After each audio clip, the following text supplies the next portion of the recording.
Welcome to Rebel Fantasy Football. I'm your host, Jacob Stuckey.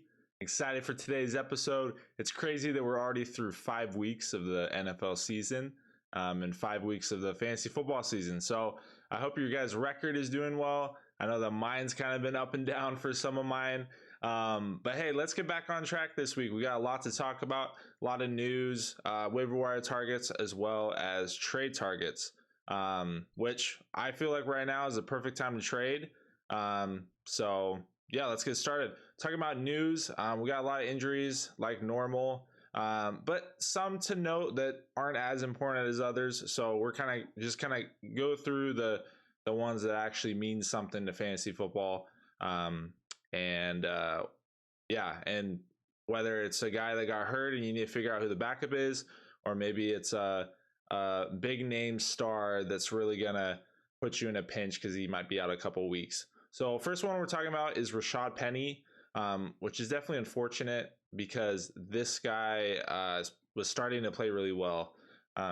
We saw from him last season on the Seahawks that he is actually a really good player. He just is kind of inconsistent. And so last week he had a really good game against the Lions. But unfortunately, I believe he fractured his tibia this last Sunday. So he is going to be out the rest of the year, dealing with a serious ankle injury. So I think we're still kind of waiting to know if surgery is required. But it sounds like he's going to be out for the rest of the year. So that's a big bummer.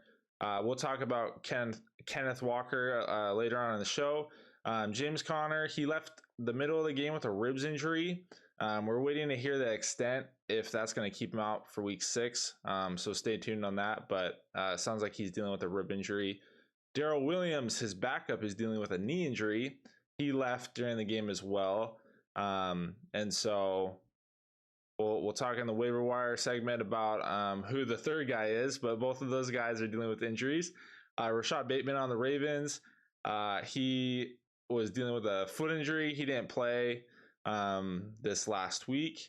T. Higgins dealing with an ankle injury, which is a bummer because he injured his ankle in the Thursday Night Football against the Dolphins.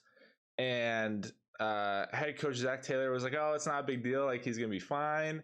And he started to play this week against the Ravens. And then at halftime, he was held out for the rest of the game. So he didn't play half of the game. Sounds like the ankle injury is more serious than Zach Taylor thought.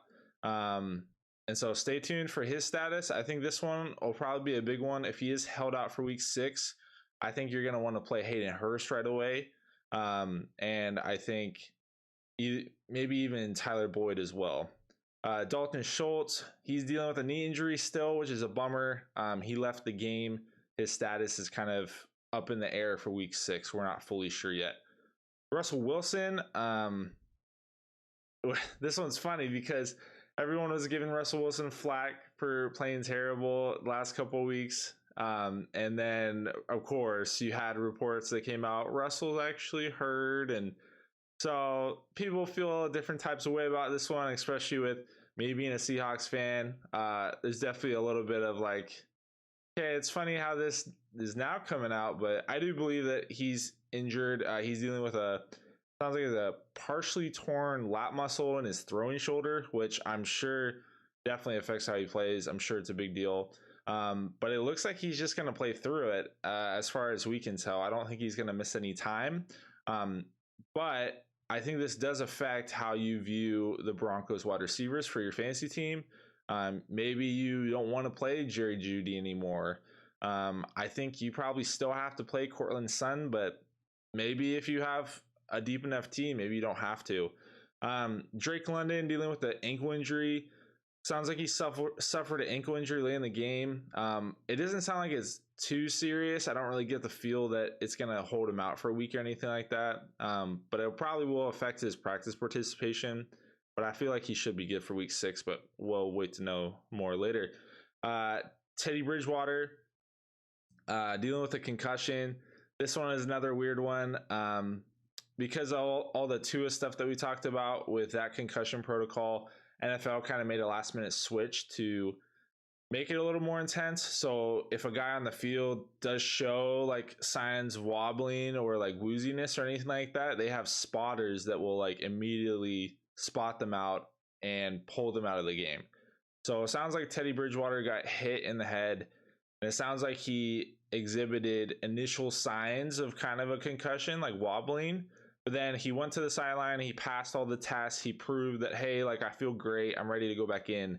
But because of the last minute change, they're taking that a lot more serious, and so they're like, no, like you looked funny, like you're out. Is it kind of what it sounds like? Now, obviously, it's not necessarily the case. I understand they're trying to do this for the health of these players, but I think it is a difficult situation because you have a guy that so far sounds like he can play, but you also are trying to protect him from concussion symptoms, and so which are a tricky matter in of itself. So this one's interesting. We don't know if he's going to play. Sounds like he's still in the protocol. Reports are that he's passing all the tests, but he's still in the protocol, so we'll see who plays for Sunday. And that goes the same for Tua as well. Sounds like he's progressing, but Mike McDaniels hasn't said anything on his status yet. Damian Harris left with a hamstring injury. Sounds like he was ruled out early in the game, which left for a huge workload for Ramondre Stevenson. So I would definitely check out his status and kind of the most recent reports for his availability for week 6. Sounds like it'll be in danger for Damian Harris, and so it may mean more work for Ramondre. So if you have him on your team, I would maybe fire Ramondre up. Chris Olave left with a head injury. Sounds like he's in the concussion protocol.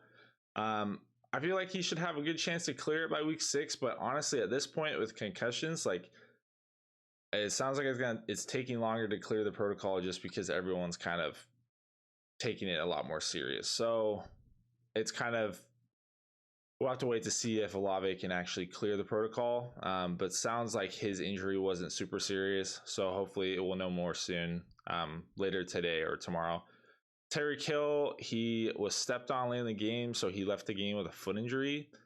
He was seen wearing a walking boot after the game, but it sounds like from most recent reports that he looks pretty good. I think Mike McDaniel says that he looks good in practice yesterday, or at least look good in person. And then today we should know more is if he is practicing.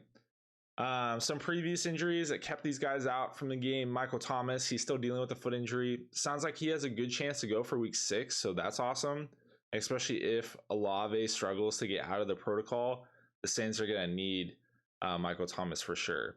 And so his quarterback, Jameis Winston, I think he's coming close as well. We don't have as good a sense about Winston as we do Michael Thomas. So Allen, the head coach, I believe has said Michael Thomas, like, it has a pretty good chance to suit up, but for Jameis Winston, we're still not fully sure yet. He's dealing with the ankle and back injury. And so, yeah, hopefully we get both of them back. I think that'd be huge for that team and huge for those fantasy assets. But Michael Thomas is looking pretty good to suit up. Jonathan Taylor, he's dealing with the ankle injury. He did not play in week 5. Sounds like he has a pretty good chance to suit up for week 6, especially because they play Thursday Night Football. So he has some added rest days in there. But we'll definitely wait to know more. Treylon Burks, opposed to initial reports that this wasn't a serious injury, he was placed on IR on Saturday. So he's going to miss at least 3 more games after this last Sunday. He's dealing with turf toe. So that's kind of a bummer for that team. And Robert Woods was kind of supposed to be the main guy, and he didn't necessarily get a ton of receiving because that team just likes to run the ball. So this kind of is a bummer for the whole team. I think Treylon Burks was actually showing promise, and so we'll have to wait 3 more games to see him back. But I'm hoping that near the end of the season, end of the season, when he comes back, that he's able to really perform. Jahan Dotson, he's dealing with a hamstring injury. He was ruled out for last week. He probably will miss this coming week. So we'll talk about a guy to pick up in his stead. Mac Jones dealing with an ankle injury still. He has a small chance, I think, to go for week 6. This one's really weird because they initially called it a high ankle sprain, which immediately means like 4 to 6 weeks. But then they're saying he's like week to week. So, and like day by day, I don't know. This one's a little weird. So I would say he has a small chance. I still don't necessarily see him playing, but Bill Belichick doesn't like to doesn't like to rule anyone out right away. Dak Prescott dealing with that thumb injury, recovering from that thumb surgery. Sounds like he's getting closer and closer to playing. Sounds like he can grip a football now, whereas last week he wasn't able to.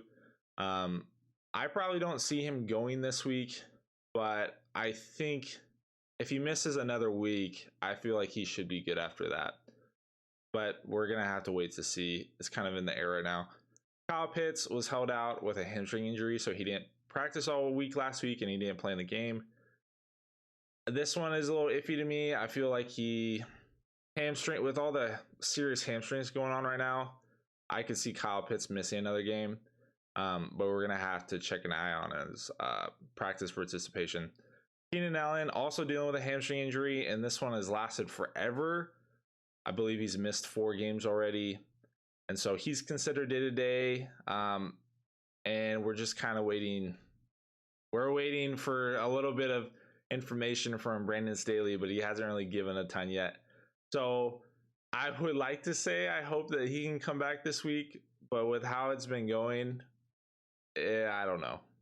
That one's kind of an iffy one. But hopefully he comes back, because you're probably hurting on your team if you have him and he's just sitting in your IR spot. So, all right. So those are all our injury news for this week. I would say whenever a player gets hurt, whether it doesn't even have to be the biggest name of guy. Like, for instance, Jahan Dotson. Like, Jahan Dotson was injured and he was doing really well in the Commanders. And there was a guy that took his spot in this last week, and that guy did really well. And so if you're struggling at positions, bye weeks are starting this week, which is going to be huge. And so if you're like me, one of my teams, I have like 4 people on bye. So if you're dealing with a lot of bye weeks for this week, week 6, I would definitely take a look at injuries, see who's out, see who's struggling, and which guys you can pick up in their stead.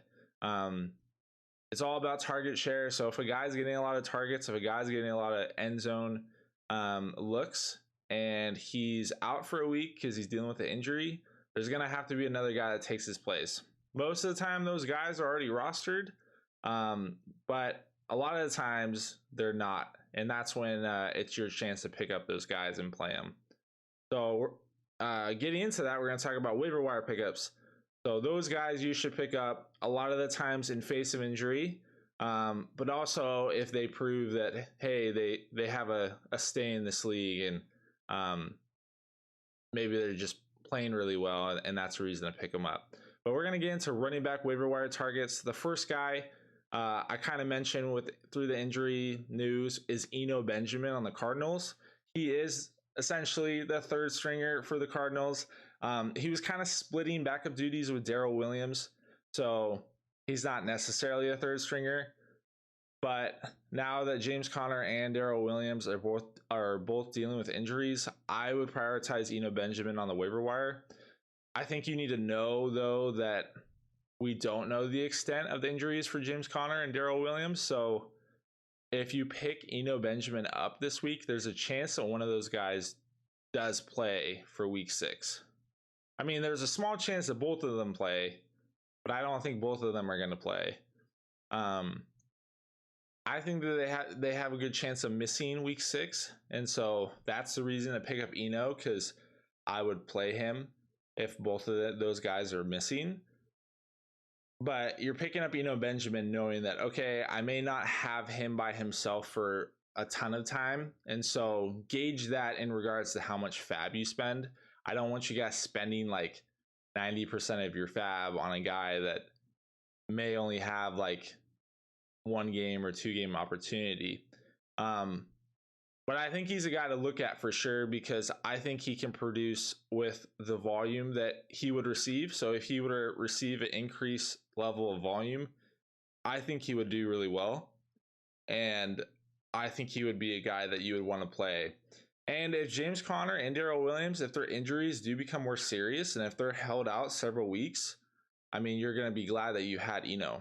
But just keep that in mind. It's kind of in the air right now on the severity of their injuries. So you're going to kind of have to gauge that and your level of interest for Eno. My second running back waiver wire pickup is Tevin Coleman. This one's really interesting, and this one's iffy. Yeah, this one's iffy, but it's hard to ignore his performance on Sunday. He had 21 points, 8 carries for 23 yards and 1 touchdown, and he had 3 targets for 3 receptions, 44 yards and 1 touchdown. So he had 21 points on Sunday, and that's a hard thing to ignore. You would be picking him up knowing that he's going to be really hit or miss. But I think with all the bye weeks that people are going to be experiencing, especially this week for week 6, he could be worth picking up for really cheap. You probably don't have to spend much on him for fab. Maybe you can just pick him up after waivers process. But they're playing the Atlanta Falcons in Atlanta for week 6, and I feel like if you're really struggling, this guy could be a really deep flex target. Now you're not picking him up hoping or knowing that you're going to play him every week, because I don't think you're going to at all. He's on the 49ers, and Jeff Wilson has shown that Jeff Wilson's the guy at running back. But Tevin Coleman is a capable backup, and he proved that he can be thrown in the mix to give Wilson rest and still produce. But you're going to need a touchdown from him. You're not going to play him for his volume. So you're going to need at least a touchdown from him. But even if he only got 1 touchdown instead of 2 this last week, he still would have got around 14 points. So he's a guy to look at if you're really struggling and if you're playing in deep leagues. I wouldn't spend a ton on him, but I think he's worth the look, especially if you're dealing with bye weeks. Next guy is Deion Jackson.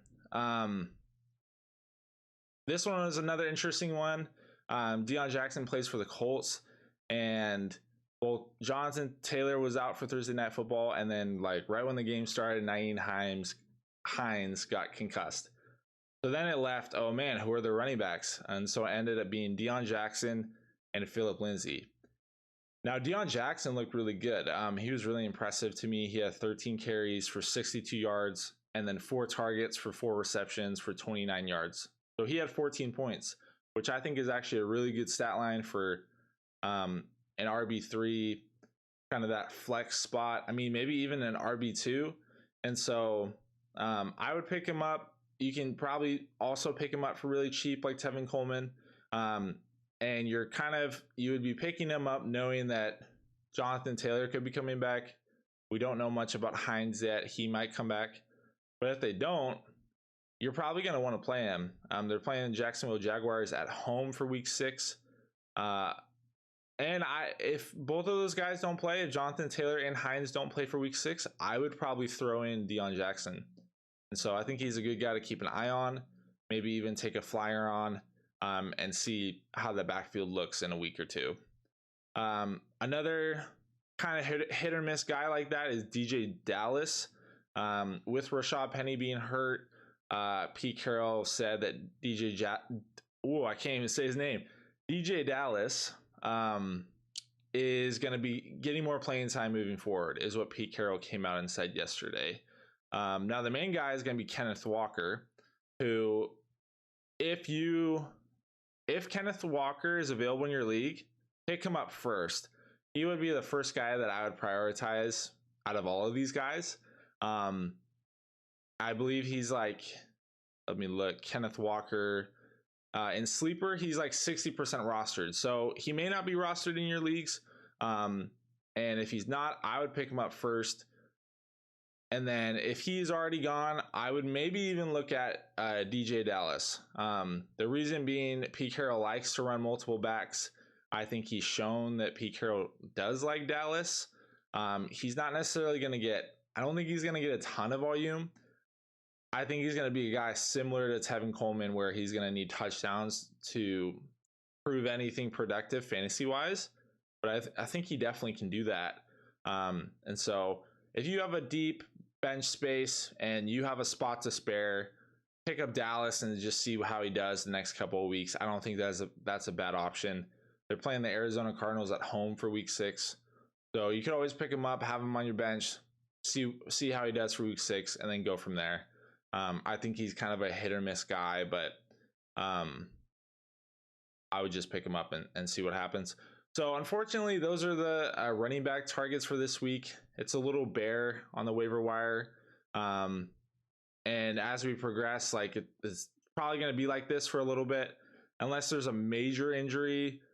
Like if Najee Harris were to get hurt, then his backup, Jalen Warren is probably going to be like the most picked up guy. So unless a situation like that happened, it's probably going to be like this, where we're looking at guys that have a little bit of the pie.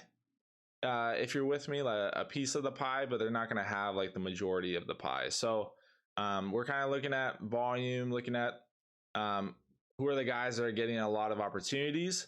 And so far this week, these guys are getting a little bit of opportunities, but not as much as we would want in order to spend a lot of our fab. So yeah, keep paying attention, keep looking at those injuries. But that's what we have for running backs this week. Wide receivers, I like it a little better than the running back waiver wire. Alec Pierce is a guy that I think you would love to have on your team. I think he's a guy you should go get. He plays for the Colts. He had a really good game on Thursday. He had 9 targets, 8 receptions for 81 yards. That's good for 16 PPR points. And so, yeah, I would pick up Alec Pierce. He's only rostered in 20% of sleeper leagues. And I think he's a guy that's starting to kind of take shape and show that he belongs in this league and that Matt Ryan can trust him. If you look at his week 4 and week 3, week 4, he had 6 targets for 4 receptions for 80 yards. That's good for 12 points. And then week 3, he had 5 targets, 3 receptions for 61 points. So his game on Thursday is not a fluke. I think the fact that he is starting to produce is showing his kind of that like clicking point of like being able to connect with his quarterback. I mean, he is a rookie, so he's kind of getting into the swing of things. I think the Colts are trying to figure themselves out. They didn't look very good on Thursday. And so I think that he's a guy that you should pick up, kind of like how I felt about Pickens last week. I think you should pick up Pierce. I think he could be a good flex play for this week. They're playing the Jacksonville Jaguars at home. And so if you're dealing with bye weeks, I think he's a guy you could pick up and probably play for this week.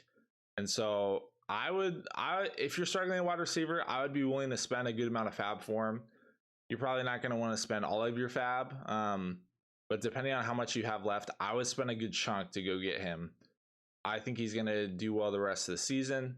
And I think he's a good player for sure. Another guy you should go get, wide receiver, is Rondale Moore. He's only rostered in 38% of sleeper leagues, which is surprising to me. I know that he was injured for a while, but when the season started, I believe he was rostered in like 70% of leagues, so that definitely has dropped. But he's back now. Looks like he's healthy, which is awesome. He had 8 targets for 7 receptions for 68 yards on Sunday. That's good for 13 points. And I think that was encouraging because that was against the Eagles. The Eagles have a good defense. And he also kind of showed that like Kyler Murray can trust him and Kyler Murray is going to look for him. The one issue with him is not even to do with him, but it's the fact that DeAndre Hopkins is coming back in a week. So Hopkins is coming back for week 7. At least he should be. He is suspended for 6 games. So that's the one thing like you would be picking up knowing that Hopkins is coming back and they already have Marquise Brown and Zach Ertz. So when Hopkins comes back, Rondale Moore is going to have a lot less work. But if you're struggling with bye weeks this week and Rondale Moore is available, I would pick him up and play him. They're playing the Seahawks at Seattle. And I think that's a great matchup. I think that's a good play. I'm happy to play him in one of my leagues because I have nobody else. And so I picked him up this last week, basically for week 6. And if he does okay for week 6, I'm good with that. So I would pick him up if you need a filler. And I think he could be in a hold. Like even if DeAndre Hopkins comes back and Rondale Moore gets less work, I think Moore can still prove relevant enough to be kept on your team. Because how it's working right now for the Cardinals is that Marquise Brown is getting a lot of targets. And so I think they need more people to help Marquise Brown. So when Hopkins comes back, I think that's definitely going to help all three of these guys, Brown, Moore, and Hopkins. So yeah, I think he's a good look for sure. I would try to see if he's available in your leagues. Another guy is De'Ami Brown on the Commanders. This is a guy I mentioned kind of. I didn't mention him by name, but I was referring to him in the news segment. Jahan Dotson missed this last week with a hamstring injury, and so De'Ami Brown got a lot of, I want to say a lot of work, but he only had 2 catches. It was similar to the Gabe Davis game where he had 2 catches, but he had 105 yards and 2 touchdowns. So he had 31 points, which is crazy. He's a guy that, according to Sleeper, is rostered in 0% of leagues. And so you're going to have to pay attention to him. You're going to have to take a look at him and probably pick him up if you're struggling. But he definitely deserves to be rostered in leagues if he's going to put up 30 points. Now, the issue here is, okay, if Jahan Dotson comes back, they're going to have Terry, Curtis Samuel, Jahan Dotson, and De'Ami. So obviously that's an issue.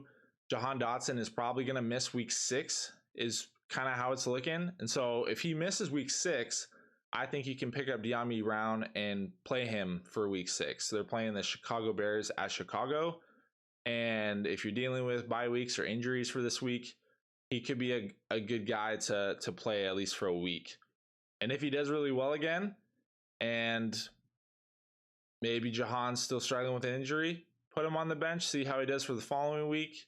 But I definitely would take a look at him. You could probably get him for really cheap for this week. So I would try to pick him up. Another guy is Randall Cobb. If you're really struggling and you need a flyer, pick up Randall Cobb. He's good, old reliable. It's crazy that he's still playing. But he had 13 targets on Sunday. 13 targets, 7 receptions for 99 yards. He almost had 100 yards, which would have been awesome because I know a lot of leagues have those 2-point over 100-yard bonuses. So that would have been kind of cool. But he had almost 17 fantasy points, which is huge, I think. He's proven that Rodgers can still trust him. And I think he can be a good fill-in for bye weeks. He's playing the New York Jets in Green Bay for week 6. And so, yeah, I would take a look at him if you're really struggling. He's only rostered in 9% of leagues. 9% of leagues. And so take a look at him, see if he's available, and maybe take a flyer on him.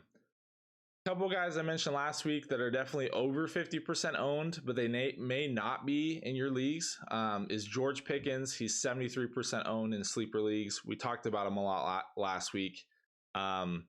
He's a guy that I think is just going to keep going. And so take a look at him, see if he's available. Devin Duvernay, rostered in 60% of leagues. He's another guy that I think should be picked up immediately. And yeah, see if he's available. Michael Gallup, another similar situation. He's rostered in 63% of leagues. So take a look in your league, see if he's available. I think he could be really helpful for your team. All right, tight ends. Hayden Hurst. Hayden Hurst played really well on Sunday Night Football against the Ravens. He had 7 targets for 6 receptions for 53 yards and 1 touchdown. I really like Hayden Hurst. If you've been following my channel, you know that I like Hayden Hurst. I've talked about him a lot. I have him pretty high up in my preseason rankings. And I think this is an opportunity that he needs to continue doing well. And I'm talking about T. Higgins' ankle injury. If T. Higgins does miss time, I think this greatly positively impacts Hayden Hurst. I think they're going to use him a lot more. And he had a really good stat line for Sunday night.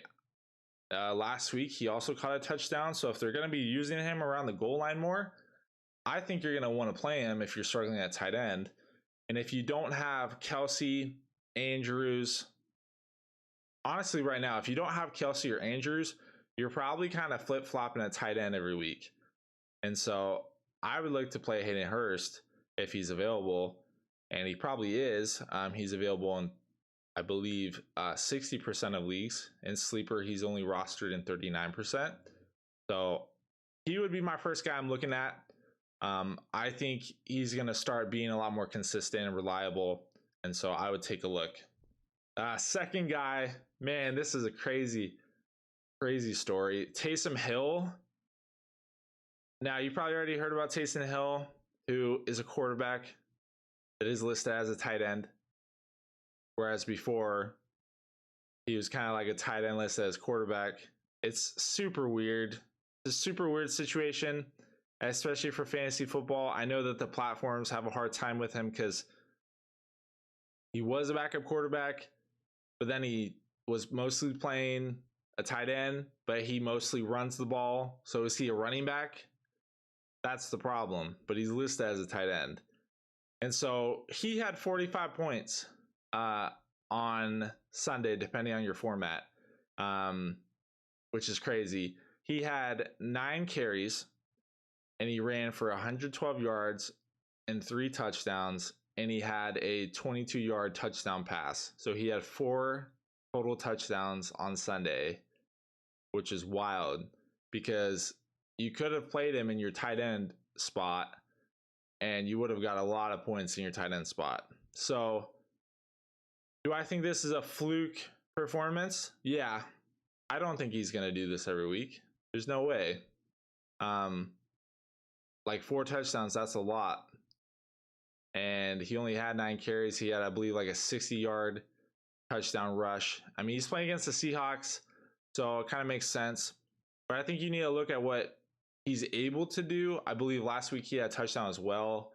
And so if you're going to pick him up and play him, you're playing him for that ceiling. You're playing him for those big games. I think those big games can happen again. Do I think that he's going to have another 45-point game? Probably not. Do I think he can have like a 20-point game again? Sure, for sure. I think you're playing him with the understanding that he's not getting targets, he's not getting receptions, but he could get a touchdown or 2. And that often is all you need. But if you look at last week, he got 8 points because he had 1 touchdown. Whereas if you look at a different tight end, if you're looking like a Hayden Hurst, he's at least getting enough receptions to prove that he can get those 8 points every week and then have potential with getting touchdowns. Whereas if you're playing Taysom Hill, you're truly playing him just for his touchdown ability and the opportunities on the ground. So it's an iffy situation. I would definitely pick him up. Like if you're struggling at tight end and you got no one better, I think he's worth the play. He's worth the flyer. But you're playing him knowing that his floor is rock bottom, but his ceiling is sky high. And so if you want to live dangerously, I would play Taysom Hill because you're going to get a kick out of it. Another tight end to briefly mention is Evan Ingram on the Jaguars. He had 10 targets on Sunday, 10 targets for 6 receptions for 69 yards. That's good for 12 fantasy points. And so if he's going to get that volume, yeah, pick him up. They're playing the Colts at Indy on Sunday. And so I think he could be worth the look.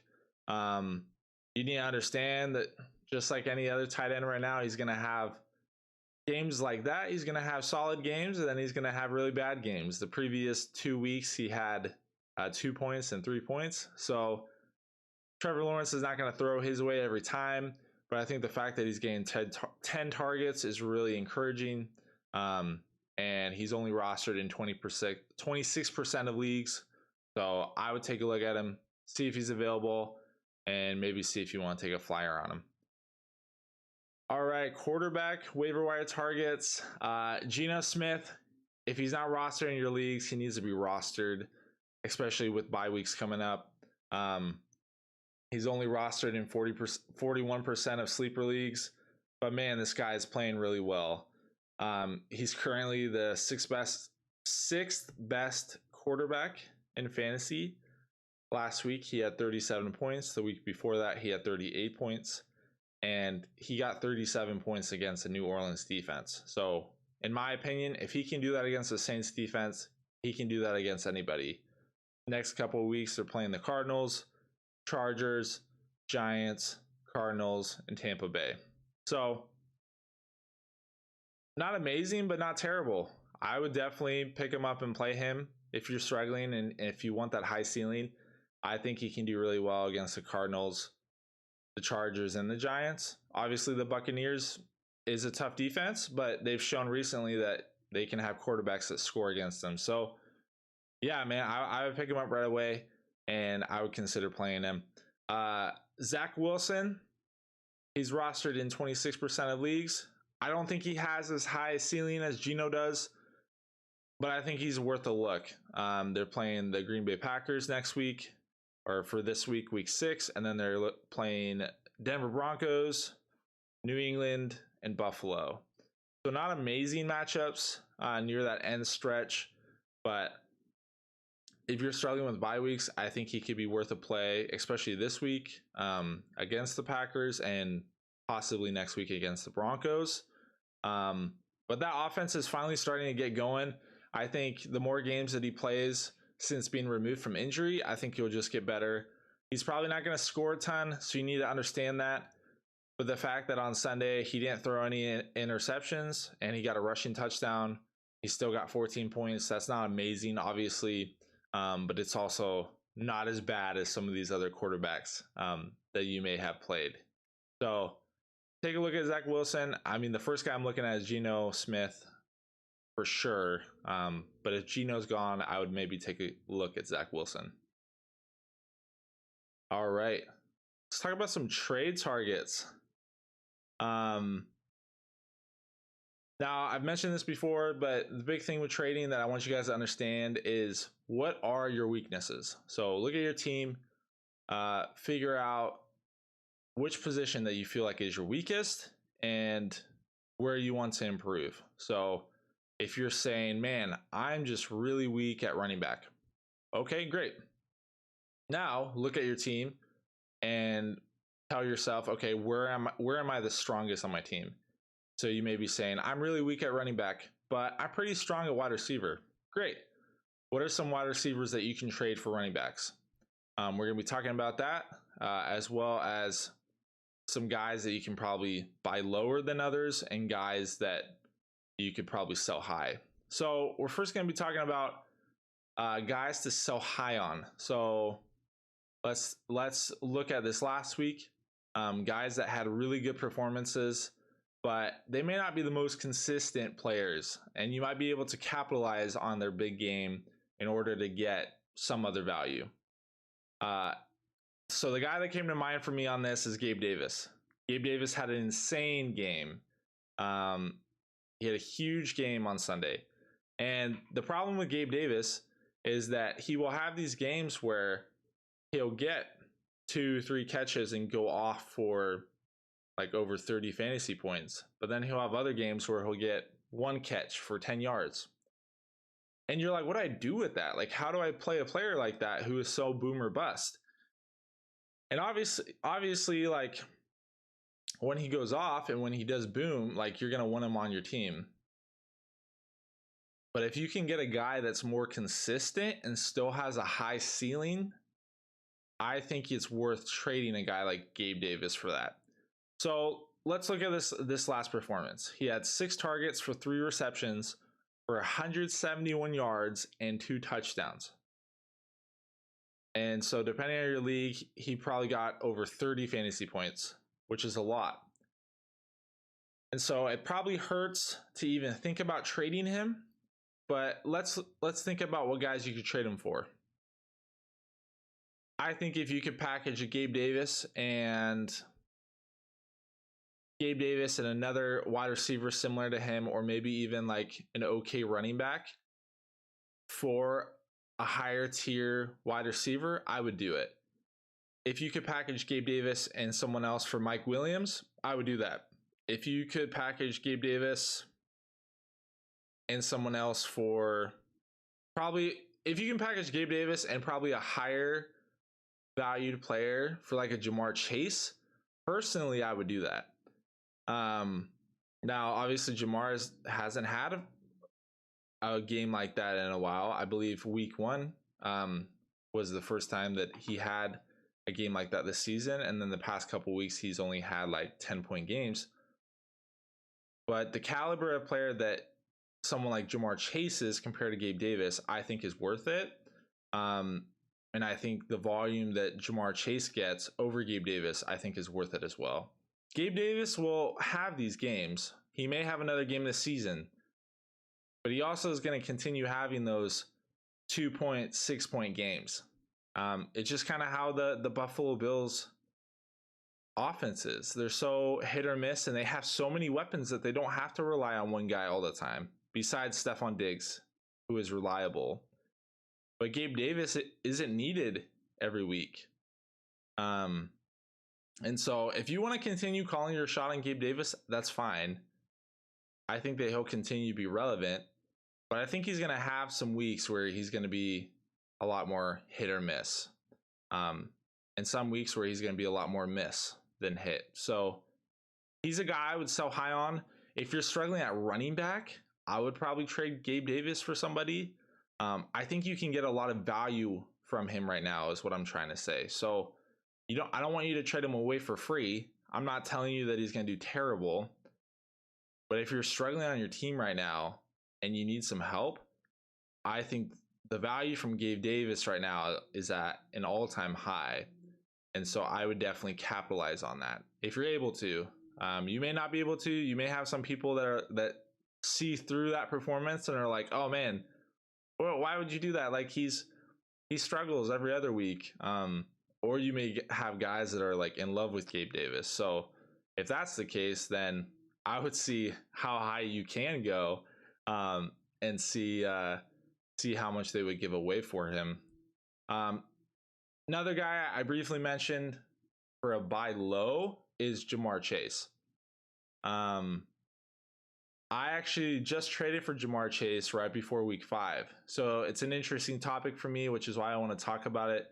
Because I think it's an interesting scenario in which you guys are probably going through the same thing and you guys probably have questions about. So before week 5, I'm looking at my team and I like the players that I have on my team. My team hadn't really been executing as much as I would like. I was 1-3 at that moment. So I'm 1-3. I'm going into week 5, trying to figure out, do I want to make a trade? Do I not want to make a trade? I have Devontae Adams, Mike Williams, Brandon Cooks, Amari Cooper. Those are the 4 wide receivers that I play. I have 2 flex positions. So I'm playing all 4 of these guys. I have Tyler Lockett on my bench. And so I'm trying to figure out, is there a guy that I can go get that I feel like would be an upgrade to my team? So another thing to keep in mind for all you guys is look at the other teams in your league. Look at their weaknesses, see where they're struggling. So I looked around and one of my friends was 0-4. He hadn't won a game yet, but he had some good players. And so he has Jamar Chase and he's 0-4 and I'm 1-3. So we're in similar spots. I really like Jamar Chase. I think he's a good player. I think he's going to continue getting better. And so I said, hey, I want Jamar Chase. Now, it's a risk, right? Because he had several games in a row where he only got 10 points and he's projected to get at least like 18. And so he has a really high ceiling, which is the reason that I wanted to trade for him. But I was trading for him understanding that his floor could be 10 points and that could be something that he gets consistently. So he hasn't had a big game yet, but I was wanting to trade for him, hoping that he would, I was hoping that he would have a big game in week 6, which didn't happen. But I was hoping that he would some point soon start going off. So I made a trade for him. I said, no, you know what? I want to get Jamar Chase. I think that'll better help my team. And so I traded away Mike Williams and Tyler Lockett for Jamar Chase. Now, a lot of people in the league thought that was crazy. Like they thought that I was taking advantage of the Jamar Chase owner, which is, I don't really understand why, because I feel like even at that moment it was a fair trade, but I guess some people don't view it like that. So I trade Mike Williams and Tyler Lockett away. And And then this week 5 happens, and Mike Williams does really well. Tyler Lockett goes off. I think Mike Williams had 25 points. Tyler Lockett had at least 30, and Jamar Chase got 12. So that's a situation that happens, and you have to be okay with that. And I'm still okay with that, honestly. If I were to make the trade after this last week, if I were to make the trade now, I probably still would. I think Jamar Chase is going to hit his ceiling soon, especially if T. Higgins is hurt and he doesn't play. I think Jamar Chase is just going to continue getting those targets. He had 12 targets, which is a lot. And I would rather bet for that than against that, because I think eventually, sooner than later, he's going to go off. And I think that's going to be beneficial to my team. I like the caliber of player that Jamar Chase is. I think he makes my team better, even though I traded away a lot of points this last week, which is a bummer. I still would make that trade for Jamar. So all that to say, I would try to buy low on Jamar Chase. I mean, you probably could get him for Mike Williams and Tyler Lockett like I did right now, considering the weeks that those guys had for week 5. But you could get him for similar players. Maybe you have a Gabe Davis and someone else. Maybe you want to trade away Brandon Cooks and Tyler Lockett. Maybe you want to try to make it more even like that. I think Jamar Chase is probably available. You might have to work for it a little bit just because of the name, because he has such a popular name. Guys are going to be holding tight to him. But I think you should go get a guy like that, because I think he can make your team a lot better than it is, just because of the caliber player that he is. Yeah, so I would try to go get him. A guy to buy high on, I would say, is Josh Jacobs. Now, which is surprising that I'm saying this, because going into the season, I wasn't really a Josh Jacobs fan. I felt like the team was moving away from him. I felt like they weren't going to give him the opportunities. But if you guys watched the game last night, they love Josh Jacobs. The Raiders lean into him really hard. He had 21 carries for 154 yards for 1 touchdown, but he had 5 targets for 5 receptions for 39 yards, which is what we've never seen that from Josh Jacobs before. That was the whole issue with him in fantasy, is he never got targets and he never got receptions. But if he's getting that amount of receptions for PPR, man, I think he's worth it. I think he's worth to go get. I think he's going to be hard to buy right now. You probably could have bought him after last week, because you probably could have argued that it was a fluke game. But the fact that he had 2 games back to back for over 30 points, that's going to be a hard thing to convince the fantasy manager to trade him to you for, which is why I'm saying buy high on him. You're going to have to trade more than normal for him, but I think he's worth it. If you look at his coming matchups, he has a bye week this week for week 6, so you might be able to get him now, because maybe a manager is like, yeah, I can trade him away during his bye week, so this could be a good opportunity to go get him now. But week 7, he's playing Houston Texans in Las Vegas. Week 8, the Saints, and then he's playing the Jaguars, the Colts, Broncos, Seahawks, Chargers. I like that schedule, to be honest. Obviously, the Saints have a good defense. Jacksonville's defense isn't terrible. But I like him against the Texans. I think even him against the Colts and the Broncos will be fine. And then the Seahawks is obviously really juicy. So, man, I wish I had Jacobs on my team. And that's the main reason why I feel like you should buy high on him. I think that his volume is going to continue. He's kind of like a Miles Sanders in my mind.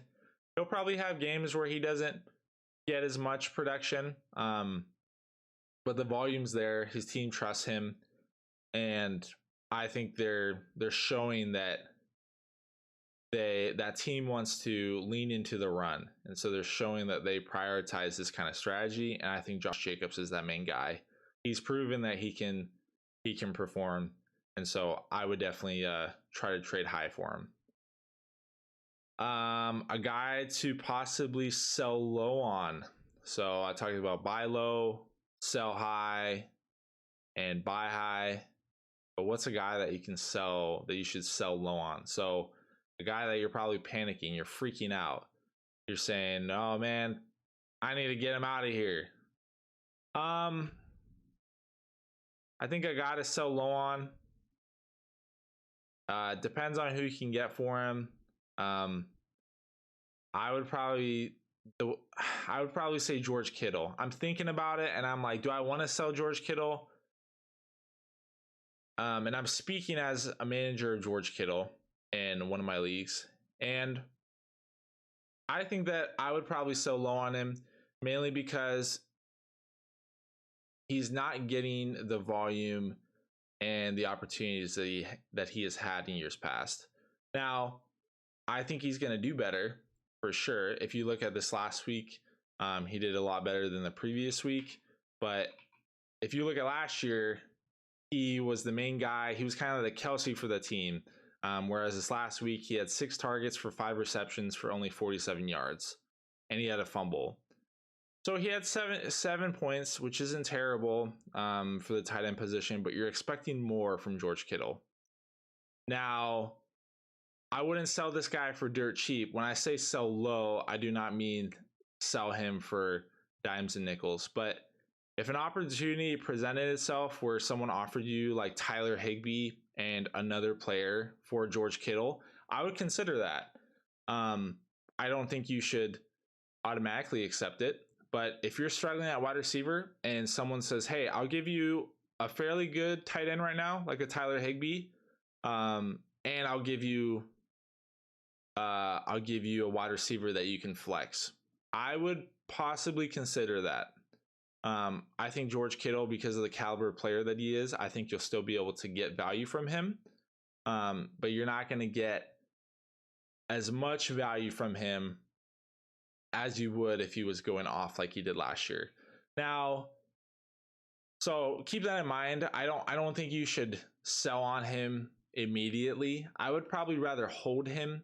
But if you had to sell on a guy, I think he's a guy that you can sell on. And I think with his name that someone's going to want to buy him.